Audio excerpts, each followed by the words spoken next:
Welcome to another Journal Talks.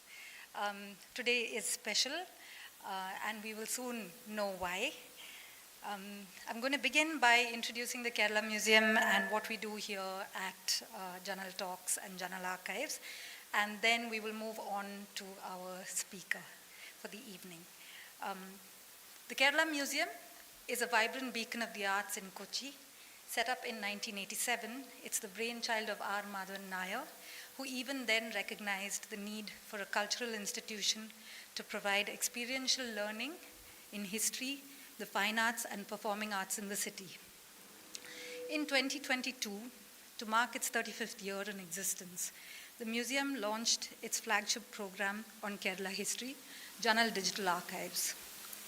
The program aims to create innovative, engaging, and experiential digital exhibitions by drawing on historical archives and micro-histories of people and communities in Kerala. The Journal Talk series is part of the programming around the Journal Digital Archives.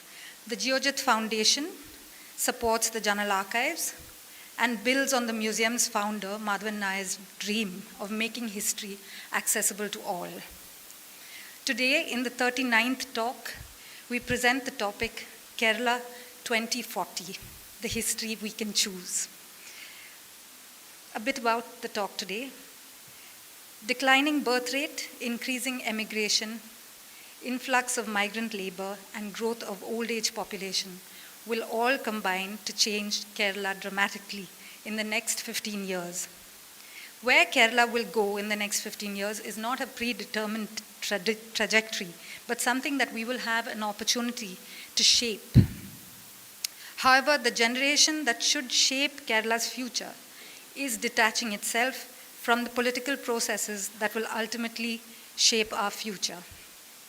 So the default prognosis is not positive, but we still have a small window of opportunity to turbocharge our economy and society with better governance and digital transformation.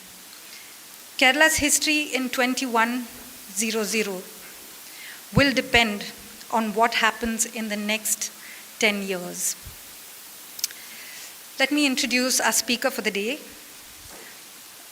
Dr. Murali Tumarakudi, Director G20 Global Land Initiative, United Nations, brings to this position over 3 decades of global management experience in the UN and private sector. An internationally renowned expert in disaster response, he played a key role in addressing the environmental aftermath of many major conflicts and disasters, implementing projects in over 35 countries. Before joining the UN, Dr. Tumarakudi served as environmental advisor to Shell Group in Southeast Asia and the Middle East. Prior to his current assignment, Dr. Tumarakudi served as the chief of the Disasters and Conflicts Program at the UN, the United Nations Environment Program, and he has a PhD in environmental engineering from the Indian Institute of Technology, Kanpur. He was also a Beers Fellow at the University of California, Berkeley, and Murali is also an award-winning author in his native Malayalam, as well as a social media influencer. Before we go into the lecture, I want to remind you all of a few house rules. Yes, exactly that. The talk will be for 30 minutes, followed by an interactive session. Please put your mobile phones on silent during the lecture. We are on YouTube live, and we don't want the sounds to get picked up too much. If you really urgently need to take a call, please step out of the room and do so. Now, I warmly welcome Dr. Murali Tumarakudi to the podium.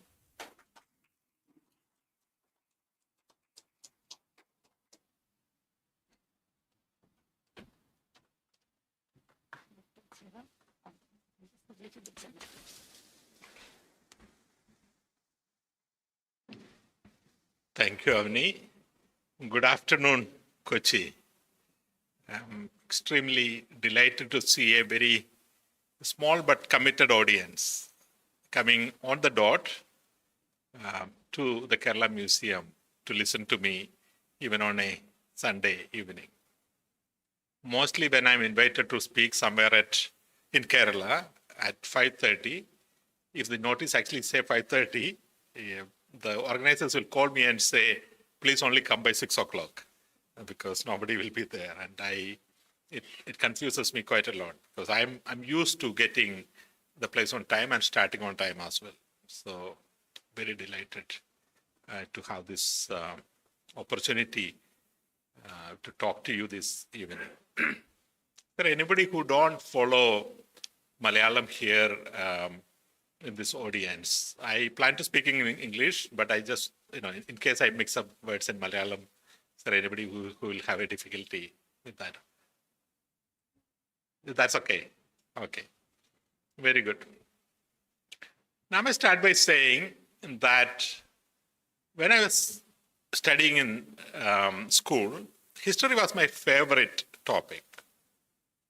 I had two great teachers, Mr. P.O. Thomas, who taught me history in 8th standard, and Mr. O. Abraham, who taught me history in 9th and 10th. And that influenced me tremendously. But I was also, from a lower middle class family. So getting a job was so important that when I looked objectively, I knew that if I pursued history, probably from an employment point of view, it was not very wise choice. So when I chose engineering and then I went to IIT Kanpur, my professors asked me, what is that you really like to do? I said, I really like to do history. It was not a very popular answer, but it's an honest answer. But history has stayed with me since. Even now, as I travel, I always spend time looking at things which are historic. In my job, which gave me opportunity to travel to, probably more than 100 countries. Every place I go, I look for history which is small and big. When I have visitors, I also ensure that I take them to historical places. I now live in Bonn, Germany, which is about 2 hours of drive from the Waterloo, the famous battlefield which all of you know. Waterloo now is a wheat field. Like there's a mound created to commemorate Waterloo, but other than that, if you stand there, it's all a wheat field. I had been to both Panipat, which is a real place of battle, and Kurukshetra, which is a sort of an imaginary place of battle. And you also see a lot of wheat fields there. And sometimes you wonder that, why hundreds of thousands of people battled there.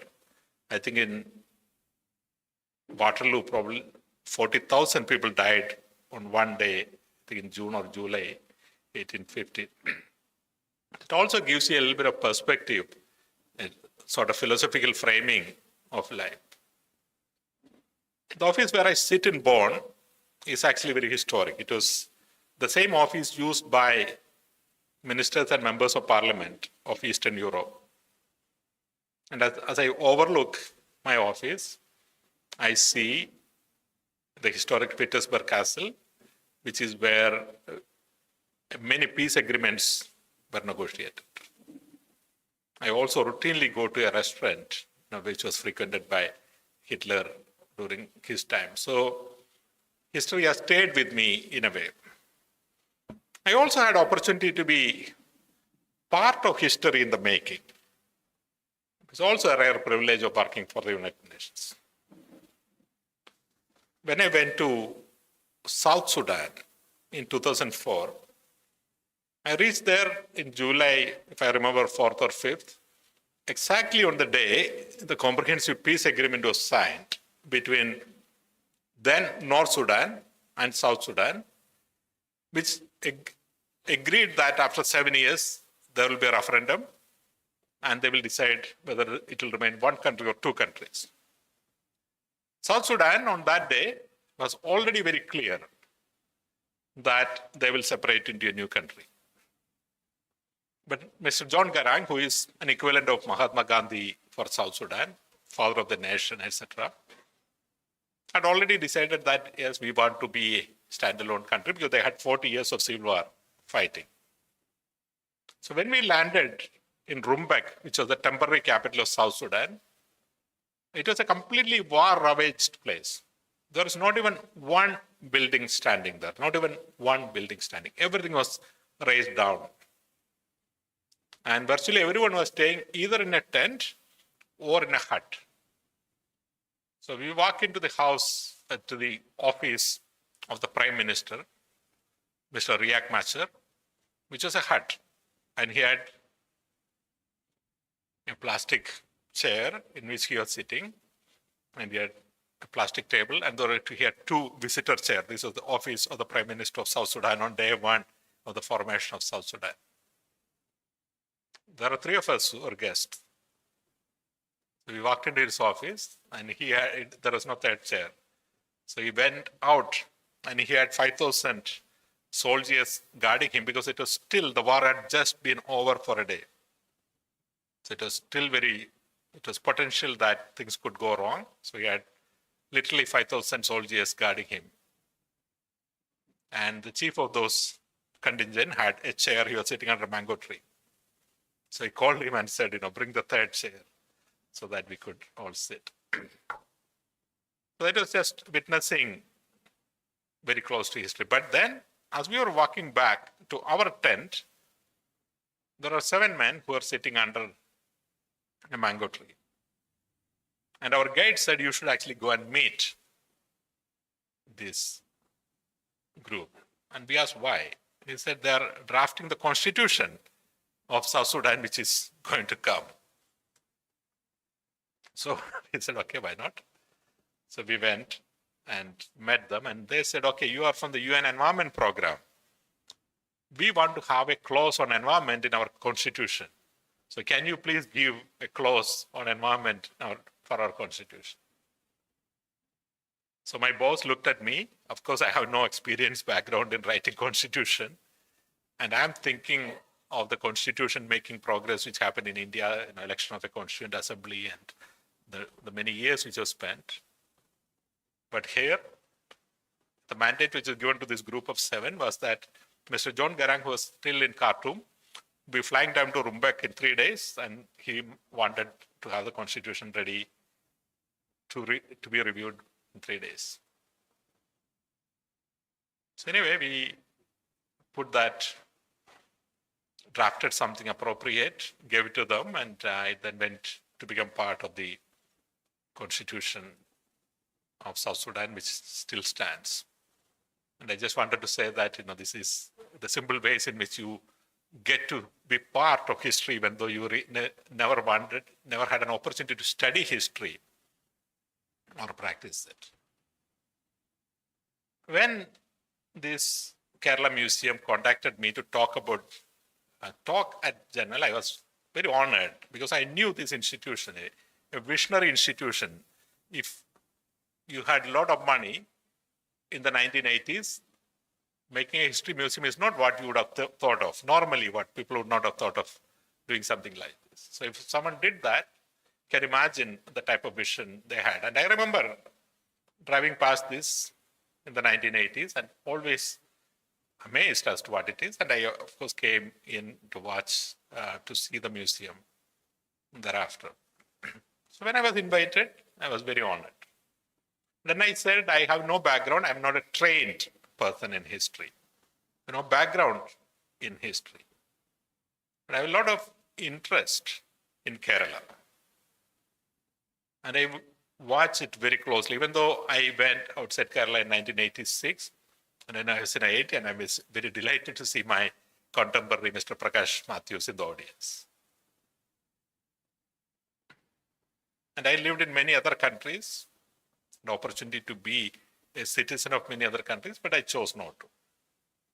Because I still consider India as the place where I belong to, and Kerala very much the place where I belong to. I'm not finding any fault with anybody who made a choice otherwise. I'm just saying that personally I feel very connected to this place. So I watch it very closely. And I watch it closely with a lot of pride of all the great things which we have managed to achieve.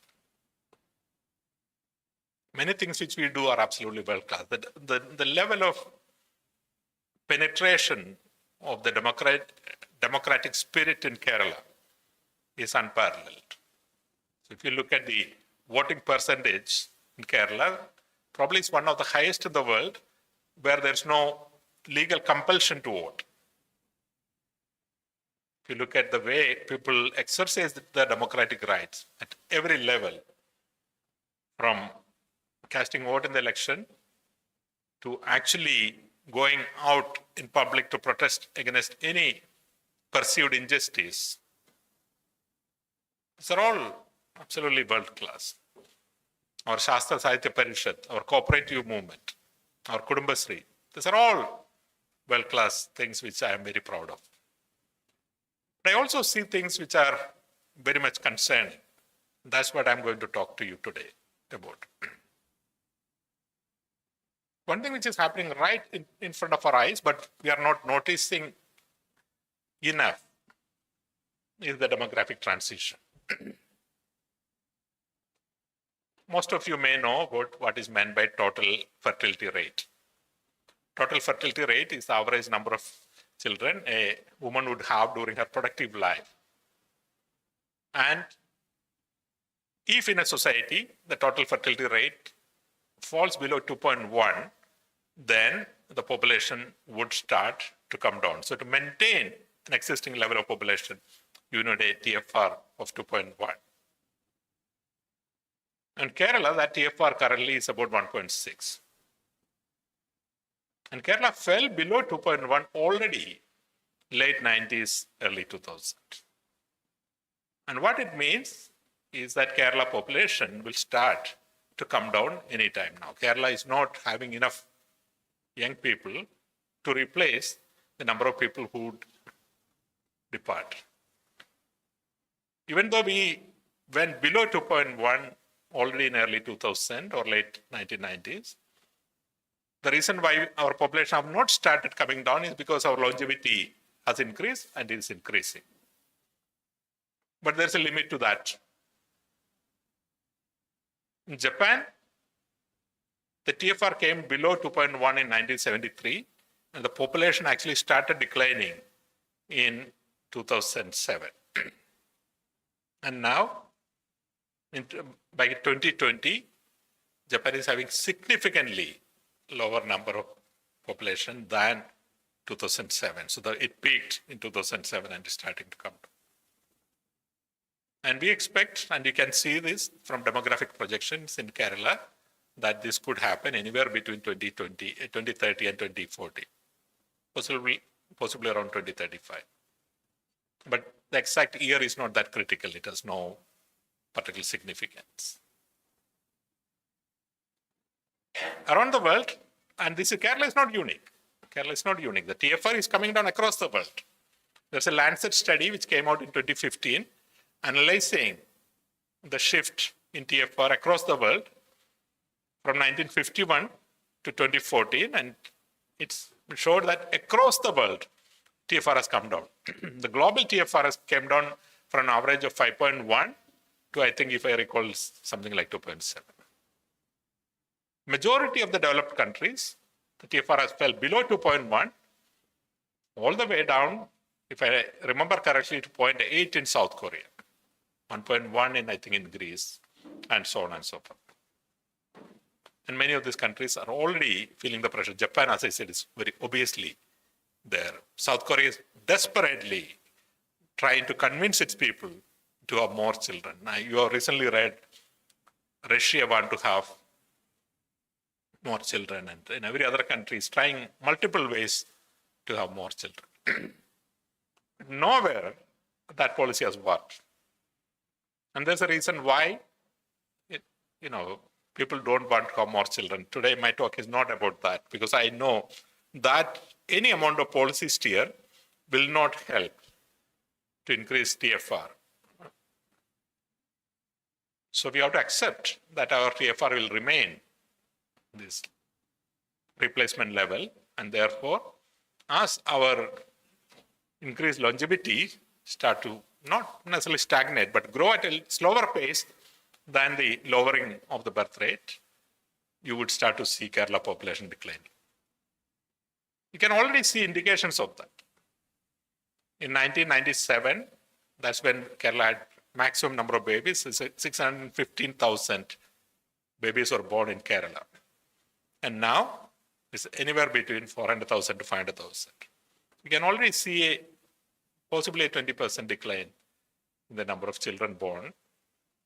And you can already start to see that in school enrollment and so on and so forth.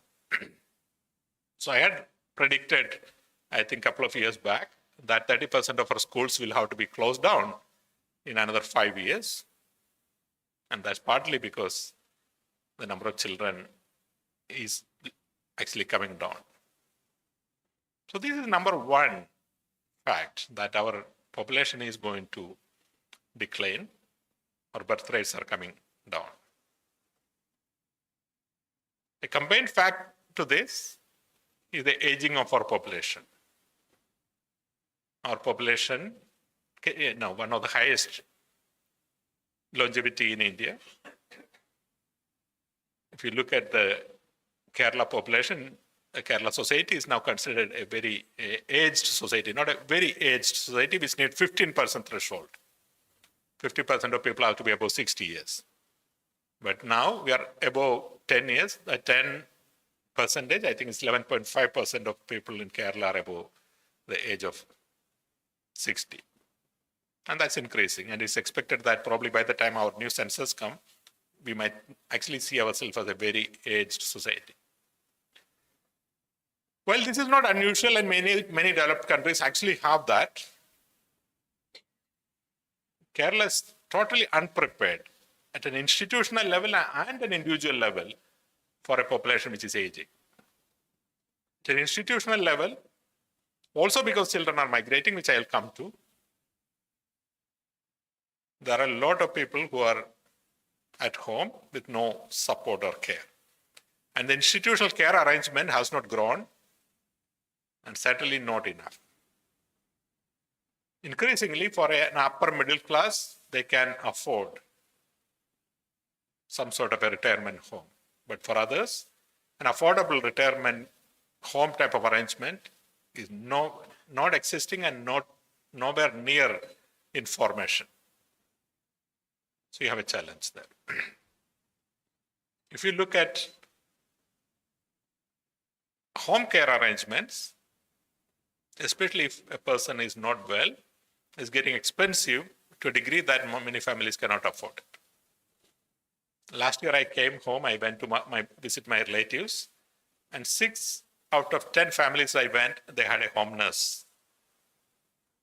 And they were costing anywhere from 22,000 to 40,000 rupees. And this is not something which an average family can afford, which in turn then make the women in the family to quit whatever job they are doing to do the home carer, which means that they are pulled out of the employment market twice. Once as they're having babies, and once as someone in the family get old, which lowers the labor participation ratio of women and therefore negate many of the benefits which Kerala society achieved in terms of gender equity. Attached to this is the fact that we are currently seeing this huge exodus of young people from Kerala. You can see it every street corner, more or less. Before COVID, educational consultancies were something which only cities had. And we were doing a calculation of those, a listing of those consultancies, and we came across something close to 300. And this includes all the educational consultancies or the IELTS type of organizations, or the German training schools and so on and so forth. And now that number is over 3,000. Every village, more or less, have an educational consultancy. Every C-class city now have a German training center. And the number of young people who are going abroad, there is no clear estimate of Kerala alone because of the way these estimates are made. But the rough estimate is that in 2023, there are 40,000 people who went abroad from Kerala. 400 to 20,000 from India, so 10% roughly, from a 3% population. And then this year, there's a 40% growth in that, is what the central government's estimate says. And if we were to assume that Kerala followed at least that growth, we then have about 60,000 people who went abroad this year. As you would have read, some of the consultancies alone are sending thousands of people. So if you have 3,000 consultancies, you can imagine the number of people who are going. We did a survey of young people whose interest to go, and 80 to 90% of them actually want to go. So even though only 10% of the population, of the young population are actually managing to go, 80 to 90% of people actually want to go. And this number will only increase as a network of people who are going there, both create an aspiration among those who are remaining, but also possibility for them to go because they have networks on the other side. And for the first time in our history, we are having money flowing outside Kerala. We are always known for money coming in. We are the highest for the money coming into Kerala. That we have just lost last year. But now we have major companies spending possibly billions of dollars outside, something which has never happened in our history. We have been having people going out all the way from the old days of Ceylon and Malaysia and Malaya. But then there is no money going out. Now, from every village, people are buying and trying to sell their land and send it abroad. So we are in a demographic transition crisis, considering our own people, which is also leading to an economic crisis because the young people who are going are primarily trying to migrate to Western countries, and they're also taking their money with them. Not only for higher education, but also for settling down, because these people are not getting the type of jobs which they need, and they're asking their parents to sell whatever property they have. And therefore, the next prediction which I had made, that in rural Kerala, the property price will go down. And this is already happening in many places. There are no buyers for properties. And if you have a property more than an acre or so, the price is coming down drastically. The fact that you have hundreds of thousands of migrant labor coming into Kerala is very obvious to all of us. So we have an aging population. By and large, we had an economically vibrant population, which is about to change. Naturally, that will attract migrants to come from other parts. That's exactly why Malayalis are going to Gulf or other countries. Their population is aging, their economic opportunities, so Malayalis go. Similar situation existed here. Aging population, declining population, economic opportunities, other migrants are coming. As of now, migrants are treated and they treat themselves as guest workers. They come, they go, by and large. So that will also change. You will see, because there is no legal barrier to this, they would clearly, increasingly start to settle down. Some of them, not all. I'm personally not worried about any of these things. I'm a migrant all through my life. I think migration is a fact of life. All of us are migrants in a very historical and philosophical sense. So these are facts of life. I'm just saying that this is the Kerala which we are going to have. When I talk about this challenge of our young people moving out, most policymakers' response is that, but they are being replaced by those who are coming from outside. So why should we worry about it?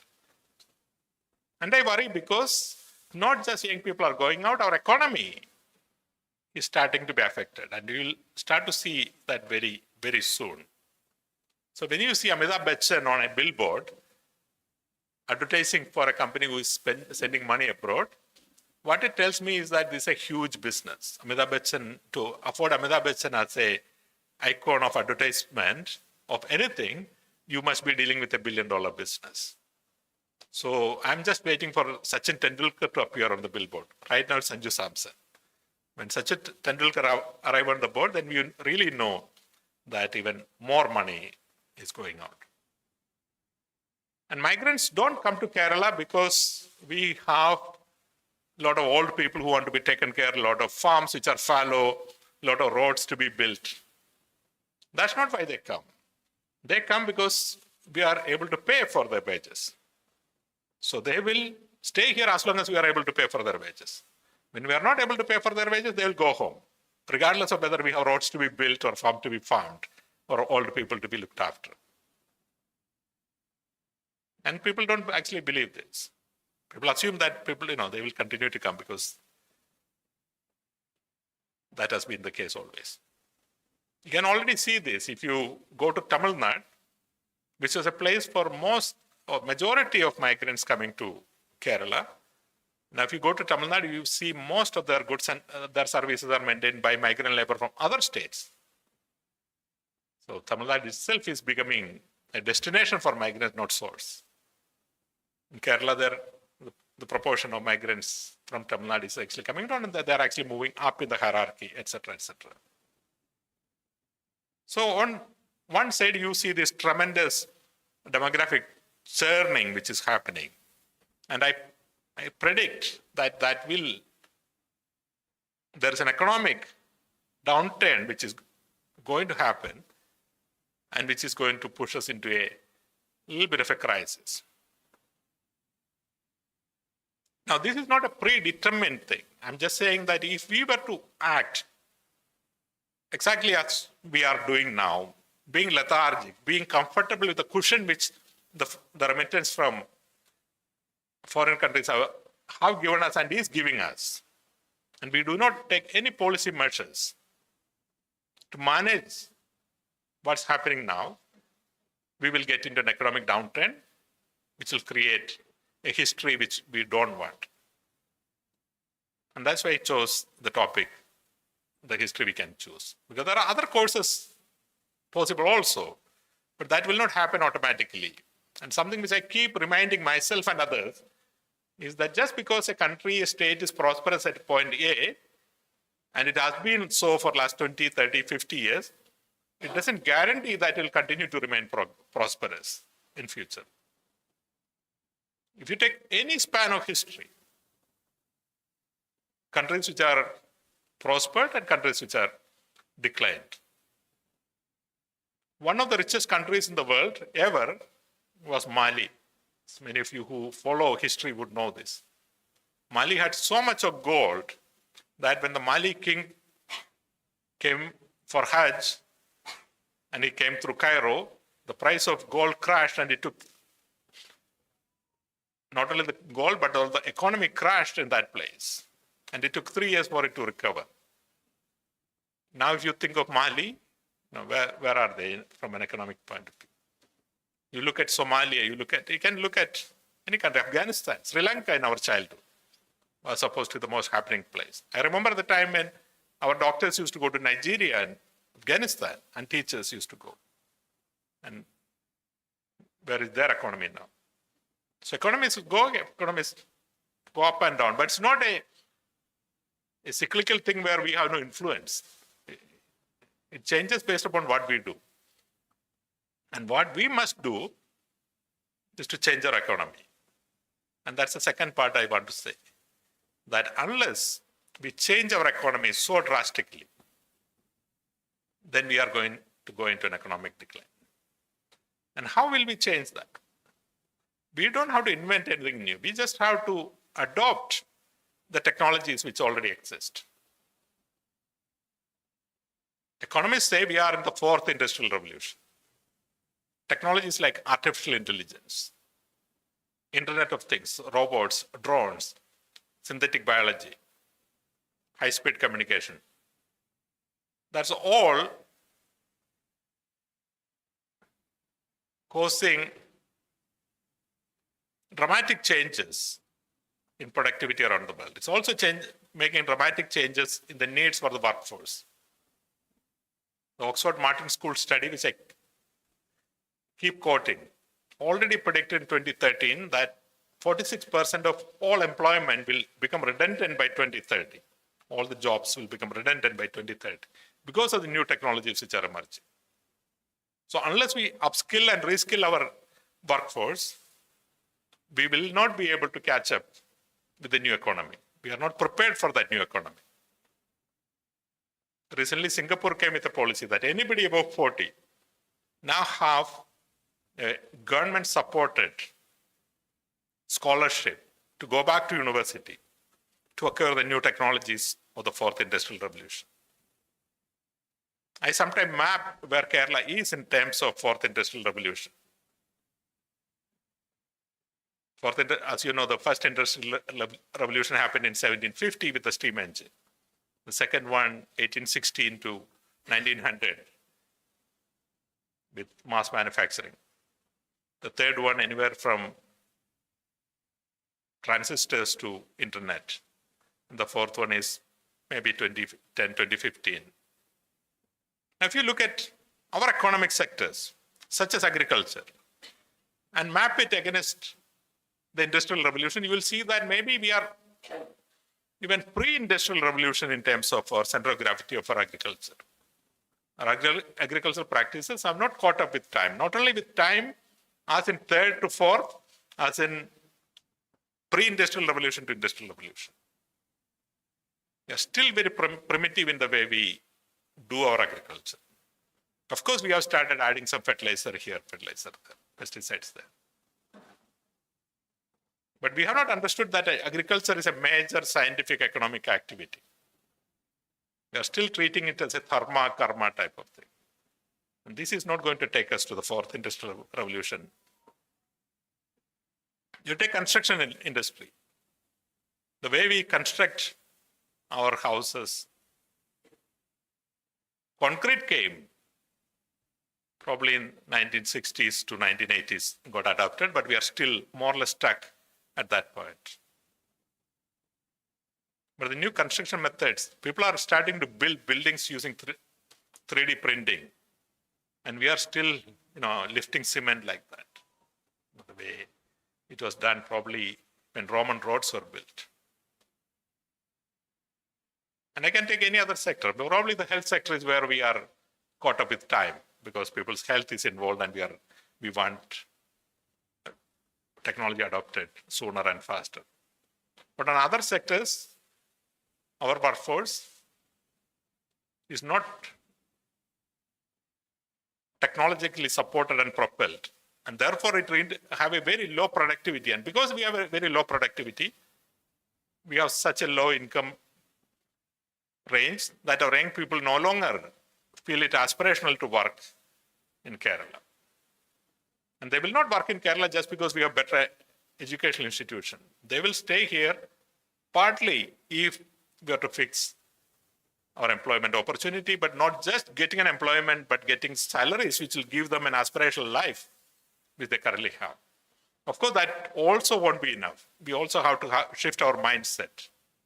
That our social mindset also have not shifted in the last 50 years. I think we got stagnated probably after our reformation, between Ayangali, Sri Narayana Guru, Manath Padmanabhan, etc.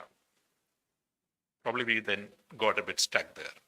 And increasingly, you can even see us regressing in many of our social values, and our young people are desperately frustrated. But they have no time, they have no interest, they are not engaged in politics as a way to change it. They are just walking out. Instead of voting with their hand, they are voting with their feet. And if this happens, and this is happening, this happens, on one side, I'm not saying everyone who is going out is the best and brightest. But certainly the best and brightest are also going out. This means that the entire pool of people from whom we will choose our leadership, will choose our technocrats, will be the second best or the third best. Which means that our ability to adapt will come down even further. And this is what we have to change. We have to create a vision which at least gives a hope and a roadmap to our young people that this place can change. This can have a different history. This can be world class. That will not stop that will not stem the flow. But at least it will start a new way of looking at things. I am not against people migrating anywhere. I personally have benefited tremendously. I think migration is a good thing. I dream of a Kerala where the best and brightest from anywhere start to come to Kerala, not just our best people stay here. This should be a place where the best and brightest from anywhere start to come. Because there are economic opportunities, because there is quality of life, because the social space is fantastic. And that change will only come from us. That change is not going to come from externally. That change is not going to be brought from somewhere else. We have to work on it. And where is that vision? Who is going to take that lead? That's the challenge currently we are faced with. That's a choice we have to do. That's the choice we have to convince our young people to make. I hope we can work together to create such a vision and work on it so that we have a different history than what we are going to have if we don't do anything. I would stop at this and I'll take questions. Thank you.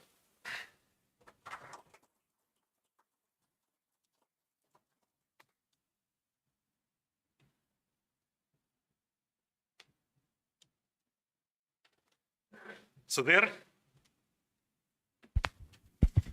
So, Mike is here.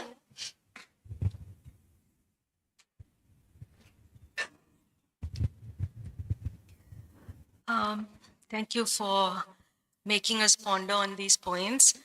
I have this question which probably many have in their minds too. We often see the Malayali working so hard once they step out of the boundaries of the state.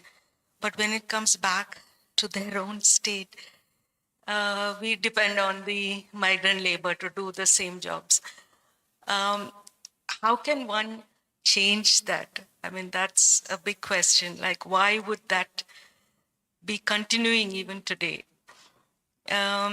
Second, I mean, I have another part to it. I'm just clarifying, you said you're staying in Bonn, right? Yeah. Right now you're staying in Bonn? That's correct. Yeah. Okay. So how would you talk to a young person and impress on them to stay in Kerala when you are staying in Bonn? Yeah, no, the second part is very easy. I actually don't encourage anybody, impress upon anybody to stay. On the contrary, I encourage them to leave. So there's no confusion in my mind. It's clear in my public writing, it's clear in my private speaking. I'm saying, speaking as somebody who's watching Kerala, the consequence of what is going on here will be this.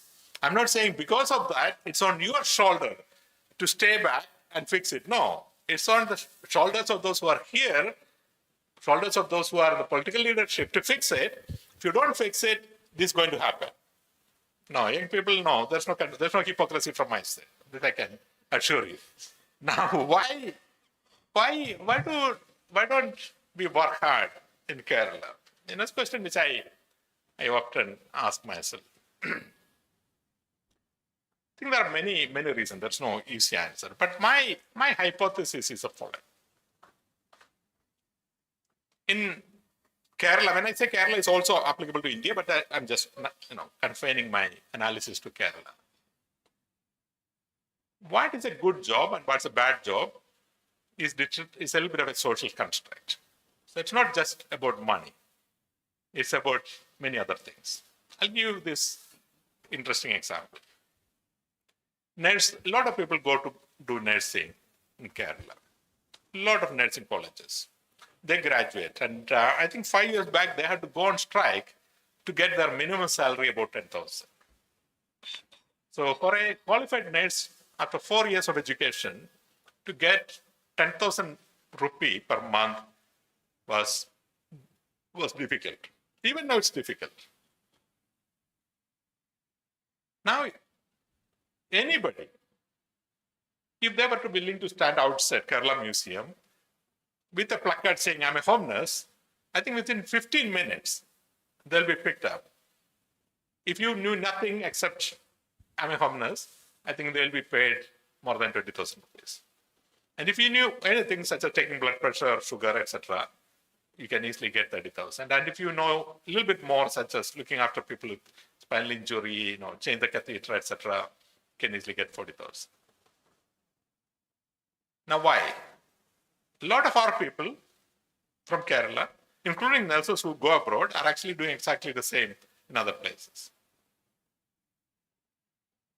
Because we have a sense, a feeling that one nurse, sort of good job, homeless, not so.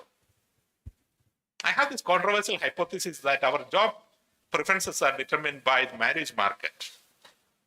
That, who our people are willing to marry determines the career choices of people. So when everyone was happy to marry those in Gulf, people went to Gulf. And when nobody wanted to marry them, they went to IT. And when nobody wanted to marry IT, they are now going to marry those. I also think that so long as this system of arranged marriage remain, our class and caste and religious configuration would continue to exist. And that will determine our career choices. So the best a policymaker can do is probably to create a situation where young people can leave their parents' home when they're 17, have a lot of studios and single bedroom apartments across every village and city, so that they go out when they're 17, they start to do Uber jobs, they earn their own money, they choose their partners. And when they will choose their partner, they on their own without constraints of the family, you will create a more inclusive society, which will then see every work as dignified work and not through the lens of caste and class. Thank you. Thank you. If somebody has a question, I can come back. Yeah. Sorry. Two questions, sir. One is that there is a tremendous political change happening in Europe and America and Canada, where most of the migrants from Canada, they seem to be attracted to. There's a right-wing swing. And if we can perceive for another 10, 15 years or 20 years, I suppose there is going to be a tremendous backlash. In that context, do you think the migrants from Africa, Asia, South Asia will continue to do so? That is number one question. Second question is, you seem to have overlooked three sectors where there has been tremendous transformation in Kerala. One is IT, another is tourism, and another is the local initiative in agro products. These are the three sectors, which all the three are employment potential, huge employment potential. There has been a tremendous transformation here. Don't you think that will absorb a lot of people here? I agree with you, there is a need to bring about some changes in our curriculum to suit the needs of the skilled labor here. But that seems to be happening. So these are my two questions to which you may kindly. Thank you. About the first question about the right wing and anti-migrant, it's very, very easy to understand that even a society such as Kerala, which has historically, if you look at all of Keralites who had been abroad and who is abroad, etc., we are talking about 4 million, which is more than 10% of the Kerala population. If you currently look at the number of Malayalis who are outside, about, as per the latest migration survey, 2024, is about 22 lakhs. Almost every Malayali household has a migrant in it. And even in a society which is so much familiar to migration and so much benefited from migration, we have an anti-migrant mindset. That we actually think the problems in Kerala are now caused by migrants, the crime is caused by migrants, and so on and so forth. So if this is the case, you can imagine how those societies where hardly anybody migrates, such as Switzerland, would be looking at migration. So it's a human thing to feel that those who are coming from outside is a problem. So that feeling will happen, will remain, will continue to remain. It has always been the case.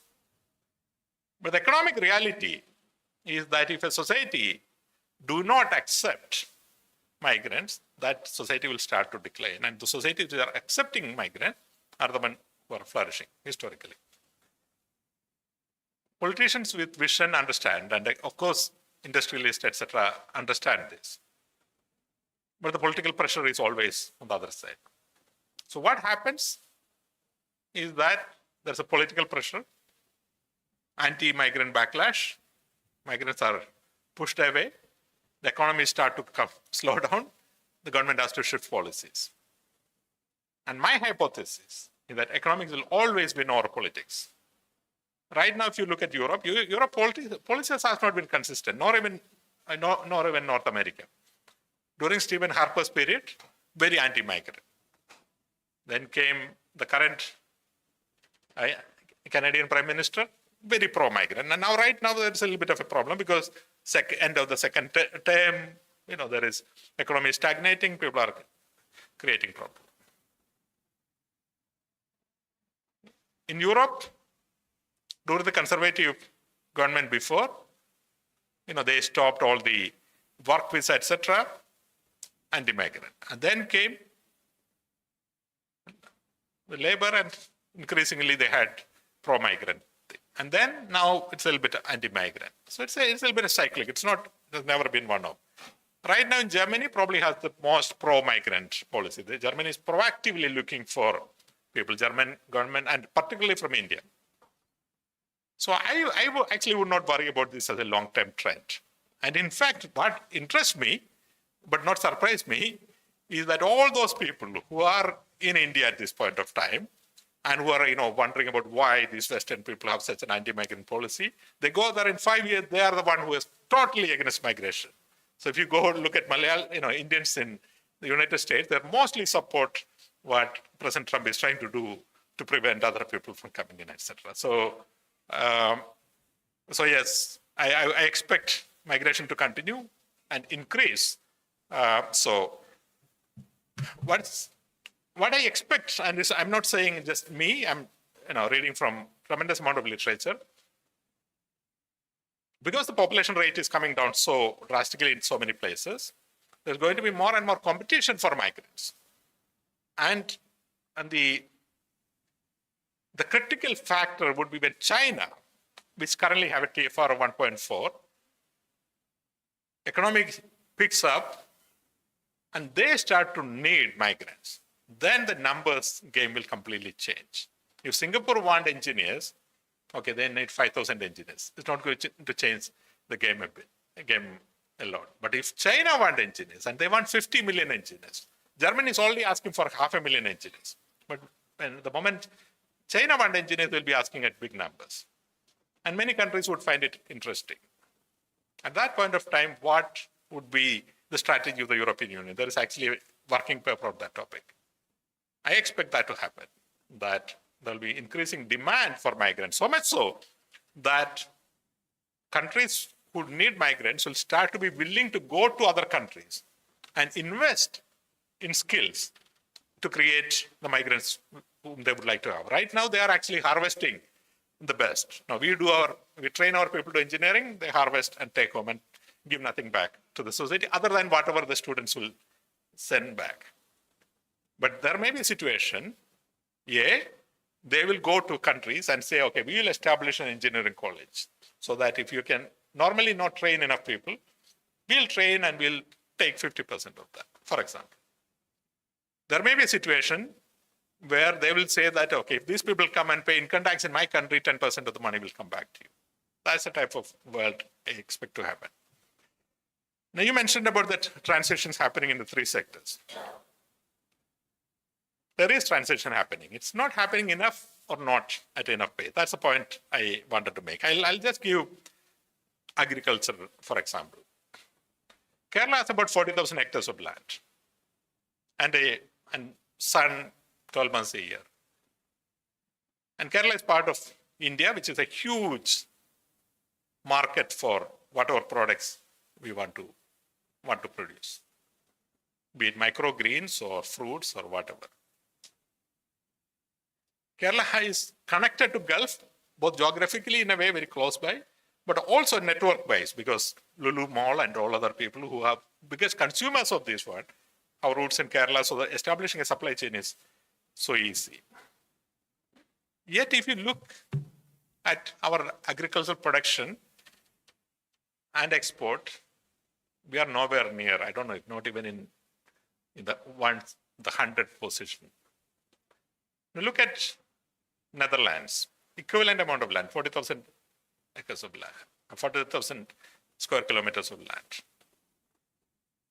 Sun, as you know, probably half the year they don't have the sun.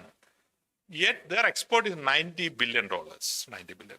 That's purely because they use modern technology and they produce a product which the world wants. All that I'm saying is that we have that potential. We can make a $90 billion economy. We can use agriculture as the exclusive way of lifting Kerala up into the new orbit. If we make that choice and if we make that type of incentive to make it happen. You look at tourism. Kerala, one of the best destinations for tourists who are coming to India. Look at the number of tourists coming to Kerala.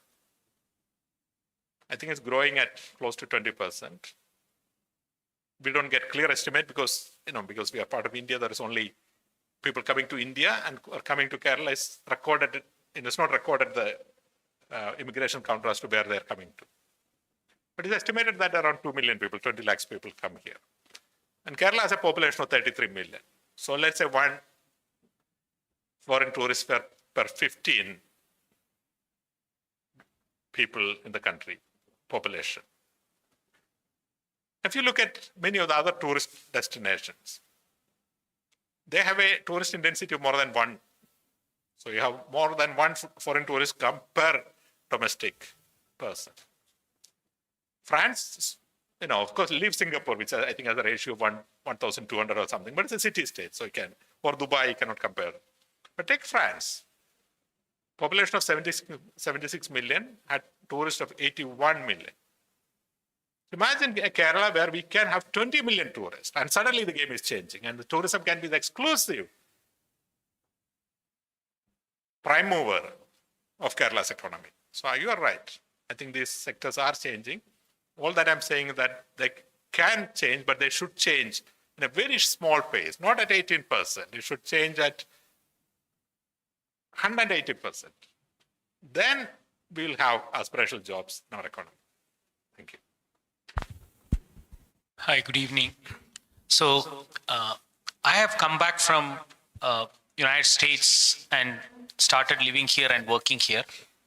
So we live in a state of paradox where, see, if you look at, I'm working in technology sector, so I can talk only about that. In Kochi, to take the example of the city we live in, there are hundreds of new jobs getting created in tech sector month by month. Many new brands are coming here. Like IBM has already opened their shop, and quite a few other companies are here. We don't have people to fill those positions, and they are high-paid jobs, contrary to the example of nurses that you quoted. But we don't have people to fill the jobs. And the answer goes to two things. One is the quality of education here is really pathetic, whether we agree with it or not. There is no conversation on that. Like, how do we create quality education that enables people to get high-paying jobs?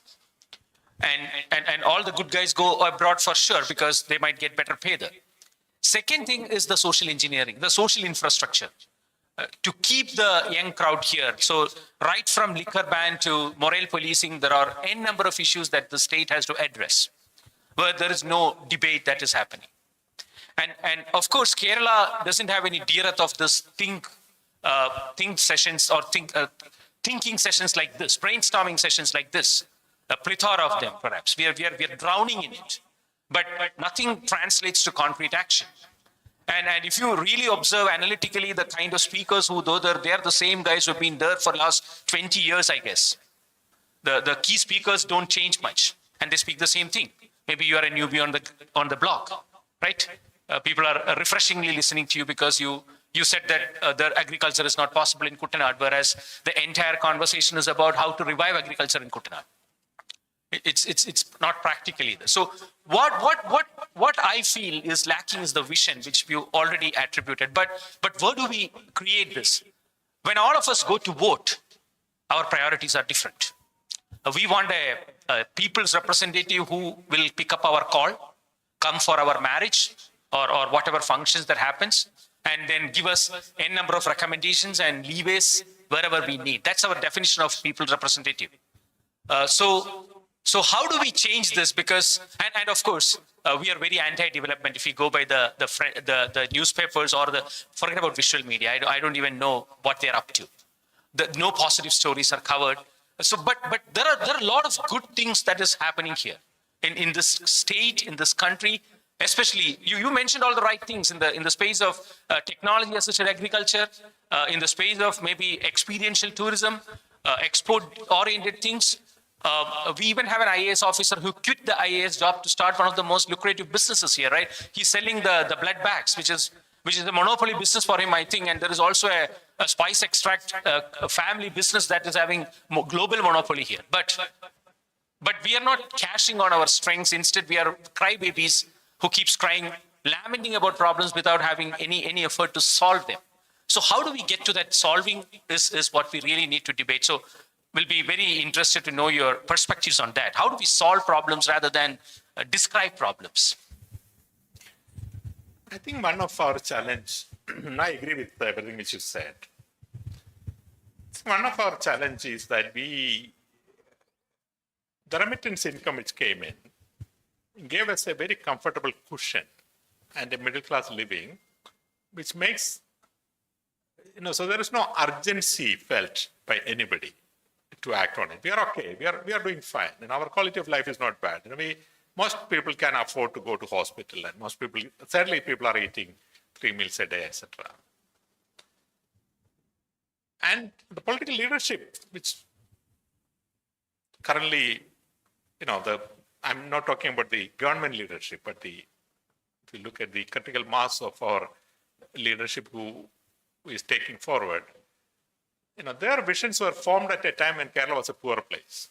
So we are still thinking as a poor place, like Ari every day, Thuni every day type of thing. We are not moved on into, iPhone every day, Will we, through discussion and debate like this, come to something like that? I doubt. It's very unlikely. Arun Chaudhary often used to say that in India, breakthrough happens only when breakdown happens. So, possibly there's a painful step which you have to go through before we can shift. That's not the preferred step, but I think that's a likely step. Thank you. Before we go to our next question, I just want to remind the people on YouTube to please post their questions there or their comments, whatever it is. We can read them out, or we can, put them out here for Dr. Murali Tumarkudi to answer. Hello, doctor.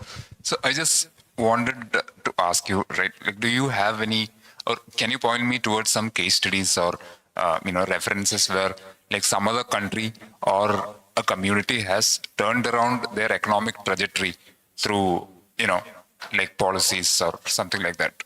Can it be done? That is the fundamental question. I could refer you to few, but people always then talk about scale. But let me start by Singapore, for example. Singapore was turned around primarily by Lee Kuan Yew, by adopting a very pro-business set of policies. But then Singapore is a very tiny city-state. So clearly it's not a comparable type of thing. You can look at South Korea, for example, which is more or less comparable to Kerala in terms of size. And when I talk to people of my age from South Korea, we almost had identical childhoods. My friend, Dr. Park, was the regional director for UNEP. I was talking one day, and he was talking about walking to school, passing a bakery, and hearing, having the smell of beautiful bread being baked and not being able to afford, and waiting for his father to come once a month where he could afford bread, etc. But by effective, public policy intervention, that South Korea is now a developed country. In just one lifetime, one generation, it was shifted. I think Finland is another country which managed to change through public policy. On one side, it was on their social equity-based arrangement, but also in 1990s when they, against the neighboring countries, they decided, and Finland was a very poor country, which most people don't know now. A very poor country, one of the poorest, sadly the poorest in the Nordic countries, but also poor in Europe. And my former boss, who was from Finland, used to say, the type of childhood he had, and which was not what we now attribute Finland to. But the decision to join Euro and the single European currency dramatically changed their economic situation. So there have been many cases. India is, of course, much bigger place. So we would need, and of course, China turned around, with Deng Xiaoping coming with series of market-oriented reforms. So there are examples, and there are many things which we can learn from it. Netherlands, which I mentioned, turned around as an agriculture economy, primarily by the research from the Wageningen University alone. So it was just one university propelling its ideas, but the government taking it up, which is made into an agricultural superpower now. So policies still have the ability to change millions of human lives. We are probably not using it enough. Hello. Hi, doctor. My name is Jeffrey. Like this gentleman who disappeared. Like him, I also returned about after 10 years in the US and a couple of years in Europe with dreams of coming back to Kerala, working online, and this idyllic place. But then the challenges of the place pop up, like is addressed. To get a homestay license, I went with shorts, and the police ostracized me, kicked me out of the Kottayam police station. And so then you begin to realize that there's a whole consciousness shift that has not caught up with everything else. There is this insane fixation with how things should be, and a lack of experimentation, making mistakes. People are ridiculed, even in their own age groups, when they experiment something. When somebody does something different, it's always made fun of, or it's looked upon as something weird. And I think this consciousness shift is at the base of a lot of the problems, this inability to fail in the society. Nobody can fail. And I think this is one big aspect I feel if was changed, could see huge transformation. The other thing is the incentives. The incentives in our society today is still from an age where we were trying to create a baseline for society. And so the incentives are always pushing society towards ensuring that there is a horizontal baseline for all society. There is no vertical, there is no push for vertical. There is no incentives for the youth. What is the incentive for the youth here to stay? I've come back here and I'm, a lot of the people like me who I talk to, they're losing their mind, because there are no outlets that they're used to. There are no incentives. So then I wonder, what are the incentives we can bring? Can we incentivize college kids here to participate in environmental programs? Can we promise them a certificate that will maybe get them abroad so that they begin to get their hands dirty here, do some mangrove plantation, become ambassadors for the environment or the social change? So these are the two themes I feel, and I wonder what your thoughts are about incentives, and I think you addressed some of the consciousness shift. Thank you. Thank you. You are absolutely right. There used to be a visionary thinker called MP Narayanapilla. I don't know if you have read him. I would consider him one of the best minds in the second half of 20th century in Kerala.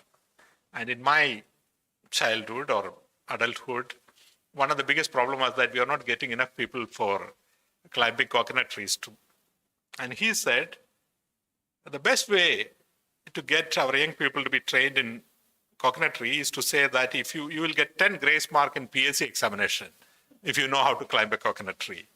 And then people will go, So it's a little bit of perverse incentive, but it works. But I agree with you entirely.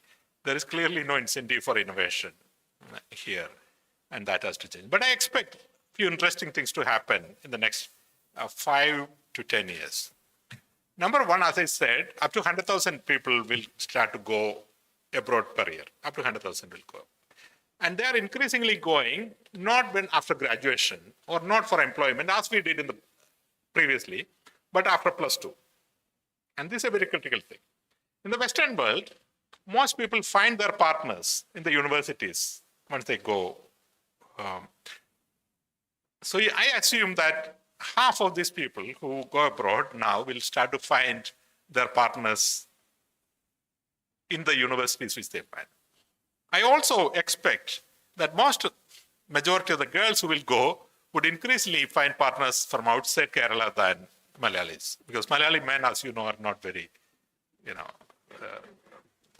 they are, Malayali men's comfort, center of gravity of their comfort is the Kerala patriarchal thing.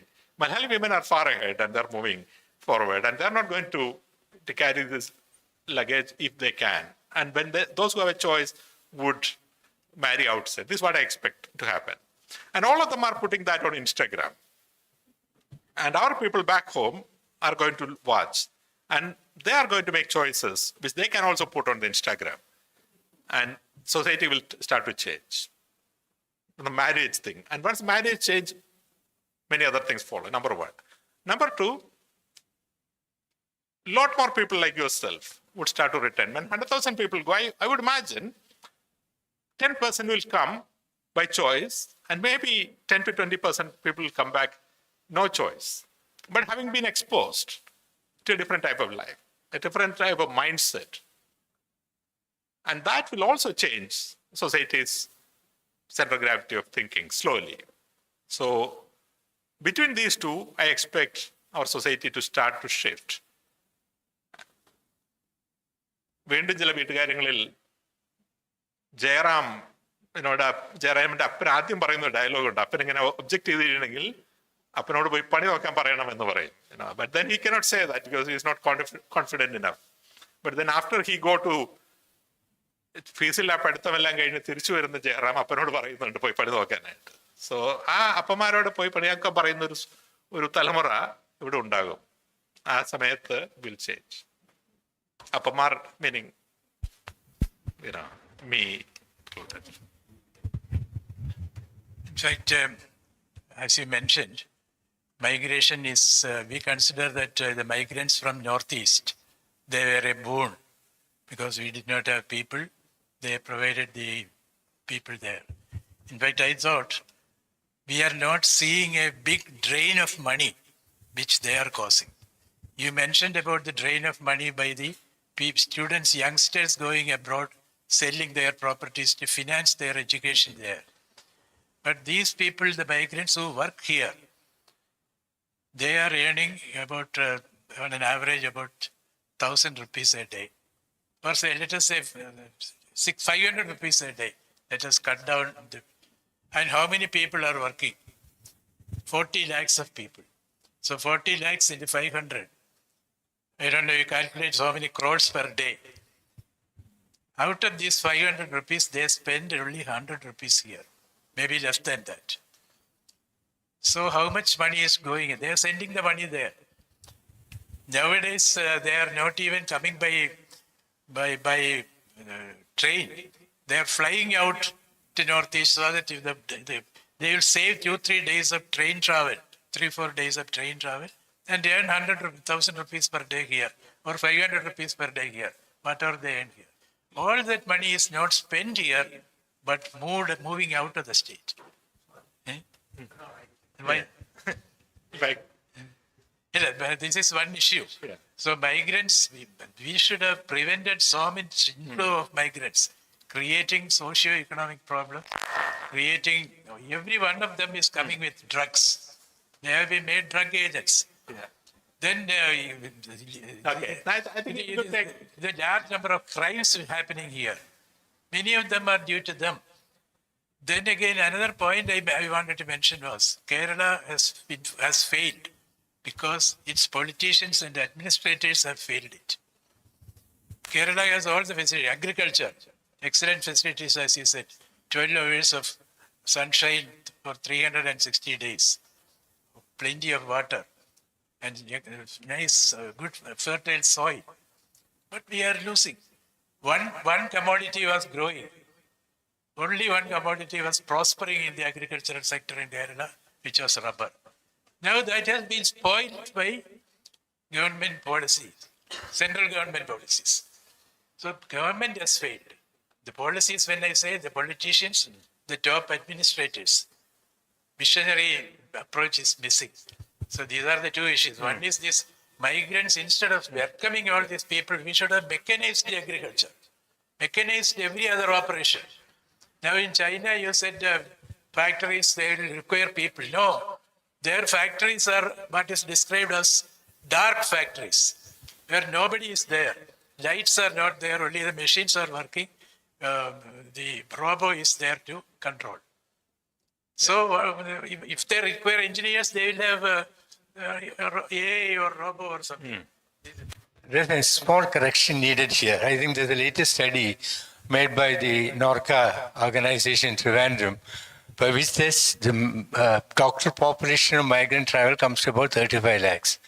The total annual income is 47,000 crores, out of which they remit 17,000 crores only. The rest they spent here. There's a latest study. Study is right or not, I don't know, but it's on public domain. Yeah. So I think the convention, think that... Yeah. I am employing these people. No, I'm talking to not case study. That's all. What is the money they have spent? Yeah. Every day they spend money on income. Yeah. Yes. Thank you. Thank you. No, thank you for raising this point. Actually, I must say that the point which you raised is actually the majority opinion of Malayalis. So I acknowledge that. That's majority opinion. But I also say that it's completely wrong on many counts. Number one, somebody coming, a migrant going to another country, working, consuming, paying whatever taxes for what they are consuming, has been proved time and again to be a win-win-win situation. Actually, the Nobel Prize for 2021 in economics was given for that study. You can verify that. I can share that with you. For taking exactly this, because in the United States, they had this consent that migrants come, take money, go abroad, etc. No. It is beneficial for the local economy, it's beneficial for the sending economy, it's beneficial for the people. And the economies who do not receive and welcome and receive migrants would actually be the one who are suffering. That's number one. So that thought that our economy is suffering somehow from migrants is a wrong notion, but it is a popular notion, I must admit. The point about crime is actually even much more wrong. And I'll tell you why. In Kerala, on an average, there are about 300 to 350 murders per year. And occasionally, a migrant labor is involved in a murder. And then we, of course, we attribute, these migrants and full of crime, etc. Now, our population is about 330 lakhs as well. So I'm assuming that we have one murder per 100,000 population. One murder per 100,000 population. Now, assuming there are 40 lakhs migrants, which it's not there, let's say the number is anywhere from 20 to 30, but let's argument's sake, take 20 lakhs migrants are there. I'm willing to concede 40, that's not a debate, but just to make the crime point. So there are only 20 lakhs migrants. So if this migrant population was as criminal as Kerala population, at least 20 murders should be committed by them. And actually they don't. They actually commit much less murder than a statistical Keralite. So actually our crime records are much better because it's migrants. And imagine most of the murders are done by men in a certain age group. And if you compare that age group of Malayalis, then probably the average migrant is 1/3 or 1/4 as less criminal as Malayalis, purely statistically speaking. Even to our mindset point of view, they are criminals and etc. But that's the opinion which is globally shared as well. There's a feeling against migrants globally, which I acknowledge. Thank you. And if we could just take other people.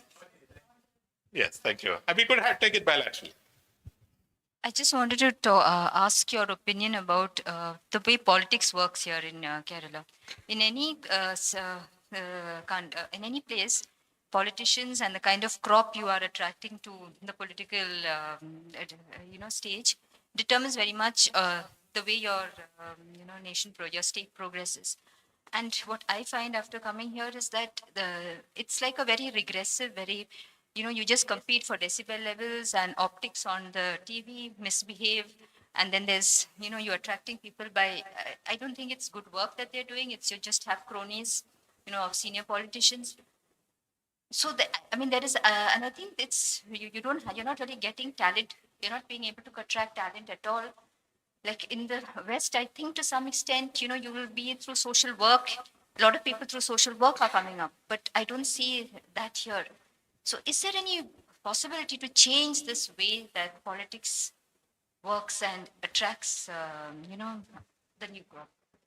Thank you. I once again acknowledge that what you mentioned is a very popular view, but certainly not a view which I share, working very closely with the politicians in Kerala. Politicians in Kerala, by and large, are fairly talented and certainly among the best in the country. This is my view. I agree that that's not a very popular view or not the view shared by majority of the people. But I want to go back to what Sudhir mentioned about incentives. Now, what is an incentive for the politician to behave, to act on what is right in a public policy domain?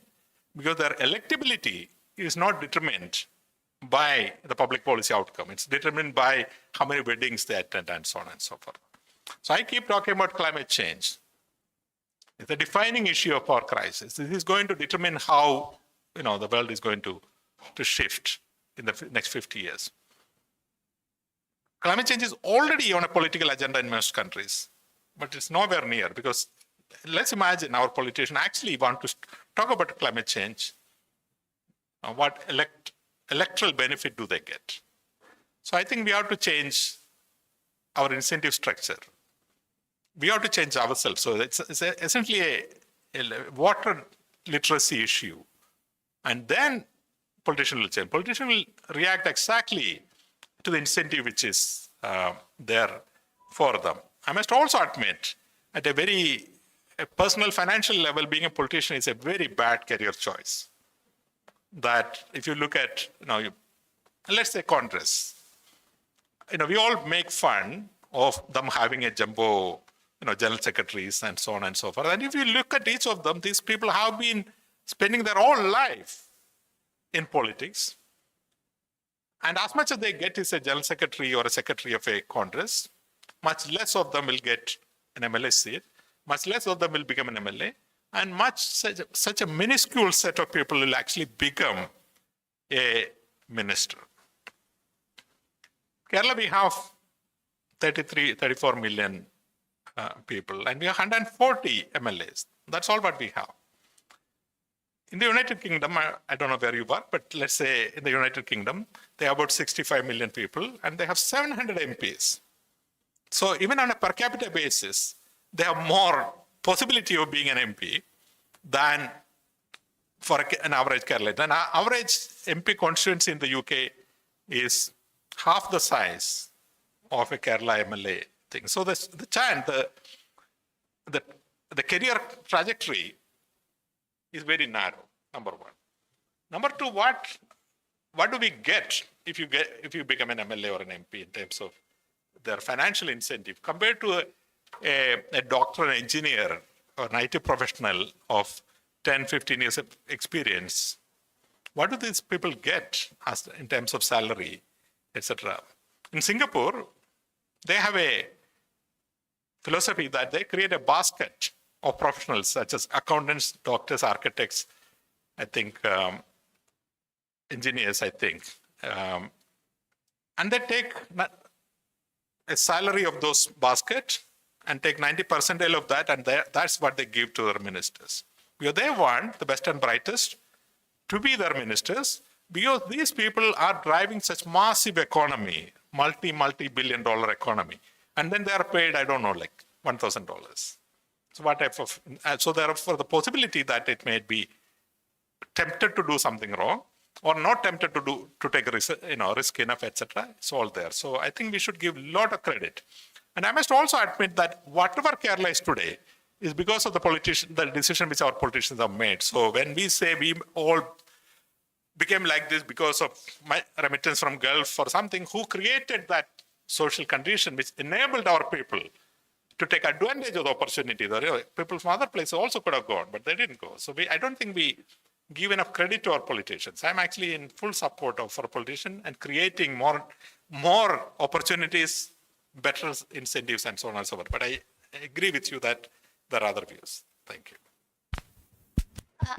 Just before the next question, we'll be taking 3 more questions from here who already raised their hands, and we have a few questions in YouTube also because of the time constraint, and you can interact with Dr. Murli after the session. Sir, excellent presentation. എൻ്റെ ചോദ്യം കുറച്ചും കൂടെ climate ചേഞ്ചിൽ involve ആയിട്ടായിരുന്നു.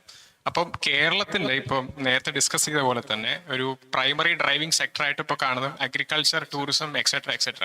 And that has tremendous impact on climate and environment and so on so fourth. അപ്പോൾ 2040 കേരളത്തിൽ ഇങ്ങനത്തെ ഇതേപോലത്തെ economic drivers ഉള്ളപ്പം which has clear impact on climate. So how do you imagine Kerala in 2040, the climate of Kerala in 2040 be? The impact of economy to climate change is both ways. That a growing economy will have its climate footprint, carbon footprint. A changing climate will also have an impact on the economic activity. So it works both ways. The first part, that if there's an increasing footprint on climate because we have more tourism and more agriculture, I think this is in a way easier to mitigate. Because there are, you can actually compute what's the impact it is having and how to change it at a global scale. But that won't change the problem of climate change it's going to have on our economy, because globally the climate is changing and not enough is being done about it. So whether Kerala itself mitigate our carbon emission is not going to have much of an impact unless the world pull together as a whole. The climate change is going to change Kerala in a quite bad way. 2040 may be a bit too soon, but let's say 2050. I have been predicting, and it's not just based upon my whims, but based upon the best science available at this point of time. A significant part of Ernakulam, for example, the Ernakulam city, would be not appropriate for habitation. And this is, we know this now. We know where it's going to be a regular urban flooding, so that, if an area is flooded for 2 months a year, then that area is not, appropriate for regular flooding. We know it now. And we should act now. I've been saying that Kutanad as a place cannot be defended in the long term against the changing climate. So any plan for Kutanad by raising a bund wall by 1 meter, 2, etc., is not going to be a winner. So we are doing a losing battle.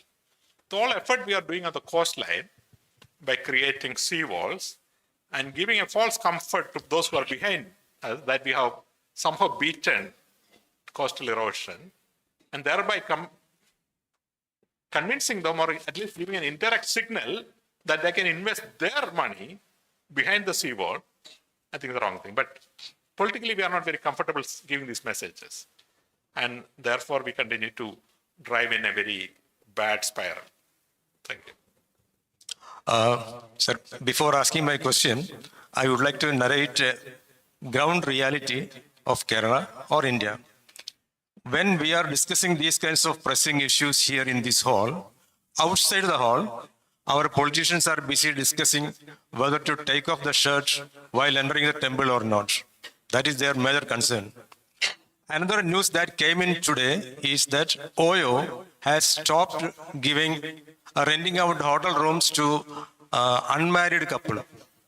So these two things will answer one of our questions, that is why people want to leave the country. That's okay. That's only a jovial reference I'm telling. My question is, you talked about the decline in population rate. This Malthusian theory of population says that when our population increases geometrically, food grains increase arithmetically. So there is a huge mismatch.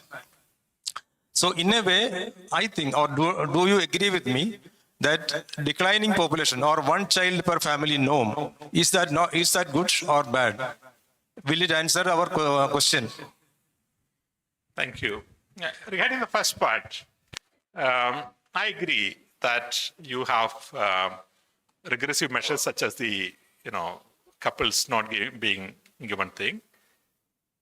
But about the taking of shirt, I actually don't think that's a wrong thing by itself. That a point was being raised, it's a point of debate, and that such debate will continue in a society. I think what we should note is that of the various things which are going on in our society, what is that our media is focusing their attention on? Is that the most pressing issue? When a minister go into a situation, he speak into that situation. If they were to go to an agricultural university, he would have probably spoken about how to use drones for managing pests, for example. So such debates need to continue. The Malthusian theory of population, people don't take it seriously anymore. I think it has been discredited, much. It is still taught as a part of our history, but not as a, nobody takes Malthusian theory of population seriously anymore. And the type of thinking we had, which brought to our own population control program, etc. Again, once again, that's not the general thinking anymore. And population is not controlled because, the government is controlling. There was a time when this thing happened. Now population is, this TFR is coming down primarily because women are getting educated and employed. And, having children, of course, take a lot of time off their productive life. So therefore, the number of children they would like to have is reducing, number one. Number two, in an economy where children get into the employment market very soon, like in our childhood, children will start to assist in housework or get into the employment market very soon. From an economic productivity point of view, having more children is a little bit beneficial. So there are countries where by the age of 10, the children is already an economic actor contributing to society. But in our society, by the age of 25, they're still asking for parents to send money for buying car in Canada. So therefore, there's no incentive to have more children. And so long as these two are not changing, we are not going to have to change that situation. Thank you. I'm going to read out the two questions from YouTube as well, and then we will wrap up. And then if anyone else has questions, we're all here. You can continue to have a discussion with Dr. Tumarakudi. The first one is from John Alexander. Fertility rate is below replacement level in most countries and even in the south of India. But Bimaru states, Bihar, have high fertility and poor education levels with a demographic dividend. Where is the demographic dividend? I don't know what exactly is the question as to do more population having more demographic, why don't they have demographic dividend? Is that the question? I don't understand it fully. All that I can say is that if you want to have demographic dividend, we should not just have more children, but they should be skilled and educated to a level so that they can be effective economic actors. Here we are able to do that actually. We have less number of children, but we are able to educate them. But we are not able to create an economy where their level of education can be productively employed. So if you educate somebody to be a MTech, but the type of job available to them is to be a clerk in a village office, then that's not so much of a democratic dividend. Yeah. So the next question is related. Sebastian says Kerala is becoming an extremely expensive place to live in, but at the same time, salaries and remuneration for traditional white-collar jobs is not going up. What is the reason and what is the remedy? Yes. The two reasons. One is there is an excess supply of people who can do the job. All white-collar jobs, there is, an excess supply. So let's say teachers, for example. So you will go to a CBSE school, an average CBSE school, private unaided CBSE school. The salary is less, for somebody who's 10 years experience is less than 25,000 rupees. Yeah. That's because simply there are a lot more people available to do the job. Number two is that we are not using technology enough so that the economy is not able to afford to pay a higher wage because the productivity is low. So we have to change.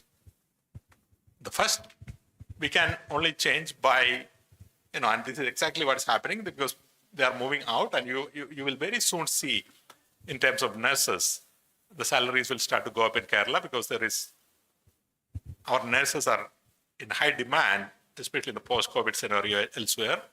They're moving out. Even in government service, there is now having to see shortages of nurses, and more qualified nurses will go out.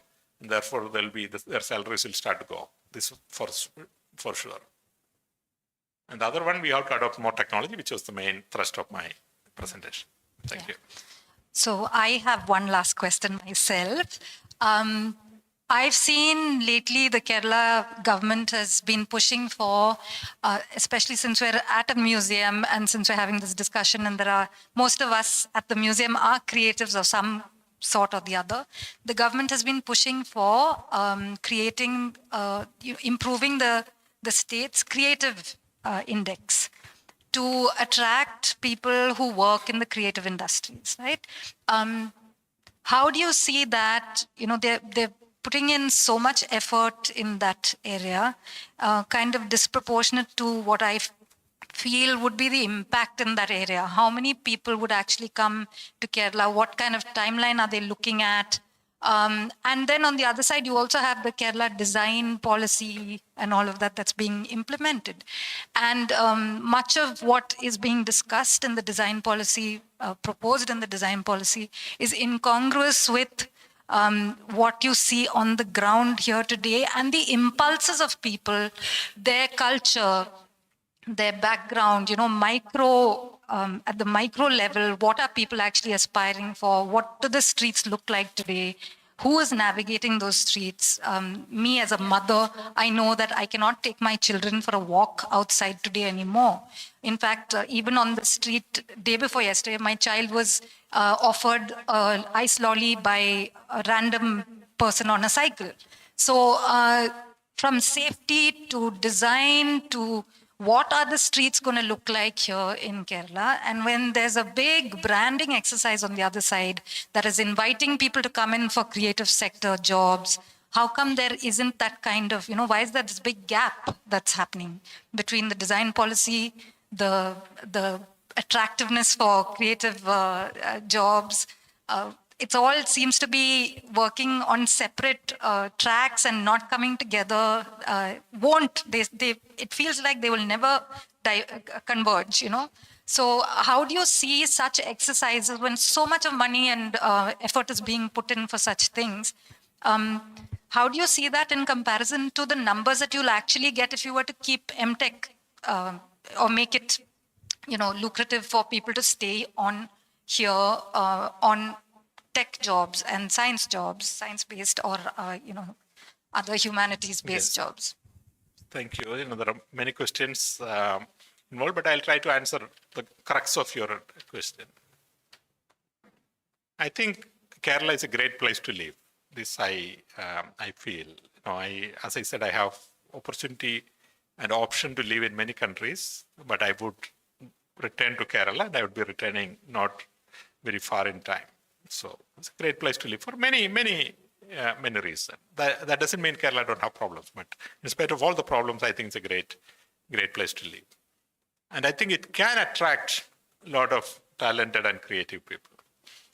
But I think one of the mistakes which we do is that we are assuming that just by giving a quality of life a little bit, better healthcare, lower crime rate, etc., but not having really an overall creative society, you can flourish creativity in an isolation. For example, you can create a fantastic design thing while all the houses and roads we build are all like we always did. We can create a very creative set of young people and do drama, etc. But the moment you say something which is not comfortable with the society, the whole society will go and attack them. Now that, and you can have a startup village where you have most modern thing fabricated, but your average തൊഴിലുറപ്പ് പദ്ധതി, you are still using the tools which, I don't know, used 2000 years before. Now this will not work. If you want to transform, then we have to transform the whole society with the talent which we want to nurture. So this disconnect is what we have to address. And I think right now there's not enough happening on that. We are somehow hoping that if the design thing comes up, there is critical mass of designers, critical mass of creative people, suddenly somehow the society will go up. And suddenly somehow that will not go up. We have to make a conscious effort on this side as well. Thank you. Thank you, sir. With that, we come to the close of this general talks. I have a small token of appreciation, some light reading for you. So this is just a book.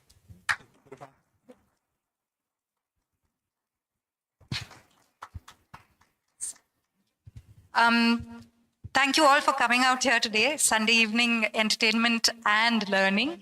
It has been a very insightful session, sir, and I can tell you that much of the Christmas holidays, we have been discussing exactly this that we spoke about today, because our families are all extended across the world. They come back here for those 5 days, and the discussion is all about jobs, what's happening in Kerala, why they all want to come back and retire here, but when they're 65 years old, and meanwhile they're making pots of money, they're having, great life, education for their children, all of that. So this has actually come very close even to our hearts, and something that we feel, especially at the museum when we're talking about building capacity, this is something very important. Every person who joins here often has a plan to leave the country. So, and sometimes I'm thinking, even as a humanities student, you're thinking, where can you go? Where else can you go where you'll actually have a satisfying and fulfilling life with, working in the field that you enjoy working in. And some of that happiness, I think, some of us have found here, and we have stayed here to do what we really, really want to do, and that's so fantastic. And I think a lot of you have been here before. Some of you, I see new faces, but thank you all for coming out here today to the museum to listen to Dr. Tumarakudi speak. And I've seen quite a few of you have been recording the event, but it's all on the Kerala Museum YouTube channel. If you need to catch any part of it that you missed, or you want to share it with someone and discuss it further, it's on the channel. You can please share it and talk about these things. Of course, just talking about these things does not make a difference, but I think these minor, small initiatives do come together eventually as something. So the next journal talk will be the 40th journal talk, and I think that's quite a few to add in our portfolio, and covering a range of topics across Kerala and Kerala history. So please have a look at the channel, subscribe, and then share it with people who you think would be interested. 24th, 25th, and 26th of Jan, we have a Coastal Histories Conference that's coming up. You can register for that on the registration link that we'll be sending out. It's 3 days of paper presentations, but it also will have a performance. And some of you have been there for journal performances, and they're great. They're local, they're rooted in Kerala. So please come for the public lectures and the performances on the 24th, 25th, and 26th. If you're not going for Kerala Lit Fest. But yeah, so see you all here then. Thank you.